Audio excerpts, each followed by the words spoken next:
Hello everyone, this is Redmond's Football Report, and if you're new here, we're just talking about football, and if you're old here, we're going to have a special treat today. And today we have Fergus. Hello. Hello, Fergus. I'm Redmond's father, as always. I'm Martin, and we are having a sleepover today, so... Or, as I like to call it, a not-over. Anyway, Fergus, you're a big football fan, yeah? Yeah, I guess. You are? I thought you didn't watch the game at all. Do you have a favourite team or anything like that? No, I don't. No, did you watch just it or enjoy. you just enjoy? It's okay if you don't, by the way, care about the game. I know Redmond has dragged you in here, and so it may be a little disorienting. Yes. But, so you know, and so the rest of us know, what we normally do at the beginning of the show is we start by looking at the results of during the week, and I just happen to have them here. And so, no, I know that what that head's going to do. Here are some of the games that we were predicting during the week. We have a game of Puerto Rico against Guatemala. I think Puerto Rico was going to win. But what is that CC for? The C means it was cancelled, Redmond. That game was cancelled. They'd actually played the weekend before, and I don't know if it was a case of they played the weekend, they decided against it, or they changed it, or what. But that game was one of two games that didn't happen this week. In the Turkish Super Cup, which we both reckoned would be won by Istanbul Başakşehir, it was actually won by Trabzonspor 2-1, which I'm pretty happy with, to be honest. I like Trabzonspor. They're not the top team in Turkey, but they're a team that's always kind of near. And we have a good, exciting game with Ginawa. Or Tanzania against Guinea. And what was the score in that, Redmond? It was actually a really exciting game. 2-2 and 4 goals were put in the back of the net. Tell us more about this game you didn't see, please. It was a draw. Nobody won it. There you go. And that is the definitive report from a game we did not see. P for? P means that the playoff for the Argentine League place for, I think, a space in the Copa Sudamericana was postponed. So that's another one that we don't have a score for. However, we do have a score for the game between Levante women and Atletico Madrid. I think it would be 2-0, but Levante, how do... And hot off the presses, we have today's game between Churchill Brothers and Trow. Again, I have no idea how that's pronounced, so sorry. And it was a 1-1 draw. A 1-1 draw. We're having lots of goals and a really exciting game. So to explain, no, calm down. To explain to Fergus, basically the green ones are what we reckon would be among the more interesting games in the different continents around the world. Like CONCACAF is North America, and CONMEBOL is South America. So please, don't be shy to ask questions for clarification. The orange one is normally my extra special pick. It's like one game that's in one of the confederations that we're already covered. But it's like, we should have a look at that one again as well. And this one also came, please stop kicking the table. That was to Redmond, not to Fergus, as I'm sure you guessed. That was between Togo and Rwanda to find out who was going to go through. Togo would have been the favourites. Togo lost 2 goals to 3. Rwanda go through to the knockout phase of the African Nations Championship. And then the last ones are all Redmond's favourite teams. And we have a 4-0 win against Spal. Well, when I guessed the score exactly correct. Yes, you guessed it exactly correct, which happens about once every week. Yeah. Next. The 2-1 game of Barcelona against Rayo Vallecano. I thought it'd be 2-0, and we both had close scores, but not exactly the same. Not exactly the same. I just needed one more goal for Rocanto, and I would have the exact score. If Daddy minus one of his scores, he would have the same score. So we're both very close. And that's how numbers work. And finally, a game that Liverpool had been looking to after an awful week. Has Tottenham Hotspur says sorry to Liverpool while Liverpool gets a 3-1 win. Not entirely sure what that was meant to mean, but yes, Liverpool won 3-1. Fergus, Any particular thoughts, feedback on the results from this week? You feel strongly about any of the teams there? No, not really. But I mean, I'd say those are some pretty good scores, to be honest. Yeah. We can't We had so many interesting games. Yeah, there were some good high-scoring games, some exciting games. Again, it is a guess. We did not expect that 2 games would get postponed or cancelled. But we try to have a look. Sometimes the games can be good without much of a score. But generally, if you're looking at a 3-2, you're looking at a bit of excitement, aren't you? A really exciting game. So now the audience watches us, but we keep our details quiet because we normally predict some of what we think are going to be the interesting games of the weekend and what are going to be the big scores. So I normally at this point go straight onto an Excel spreadsheet, so you're going to see us looking at that. What I'm going to do is I'm going to give some background to the games, and then generally ask Redmond for his prediction, which he has done earlier, and then generally ignores when it comes to this point. Does this all make sense now? Yeah. Yeah, insofar as no.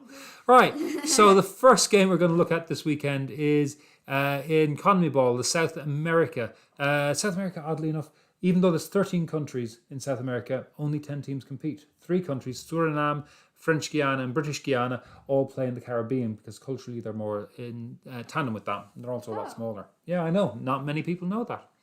Anyway, we are not bothered with Suriname, French Guiana, or Venezuela, Paraguay, or any of the other places. We're only concerned with Brazil, believe it or not, this week, because the final of the Copa Libertadores, the continental championships of South America, the South American Champions League, if you like, is being contested by Palmeiras. I know I pronounced that name wrong, I'm sorry. And Santos, 2 teams, both from Sao Paulo or near enough. And it is being played as an all-Brazilian final in the Maracanã in Rio, which is about 90k to the west. It's taking place... What day is it? Well, it doesn't matter really. You'll see it at the end. I think it's taking place on Saturday, the 31st at... let me check the time. It does matter, doesn't it? It really does matter.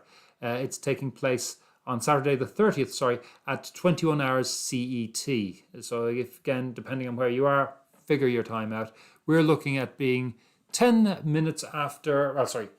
18 hours 10 CET, where we are right now. Anyway, so Palmeiras against Santos. This is only the second time that's been an all-Brazilian Libertadores final, the first one being in 2006. The Argentines smiled down on the Brazilians for their failure to be more active. Palmeiras currently are 6th in the Brazilian Serie A, while Santos are... Santos have won this most recently in that they won in 2011, while Palmeiras have won it, and that was their 3rd. Palmeiras won it for the only time in 1999. Currently, Santos are in pretty poor form. So, Redmond, going into this one, what do you think is going to win this? Palmeiras against Santos. I'm staying with my score. Santos has been in the finals this year. One final. No. So They haven't. oh my god. This is their final. We prepare everything. You're going to stay with 1-0? Yeah. Good, because that's what I've gotten written down for you when I asked you. I'm going the other way. I think Palmeiras has the ability to do it. Any thoughts, Fergus?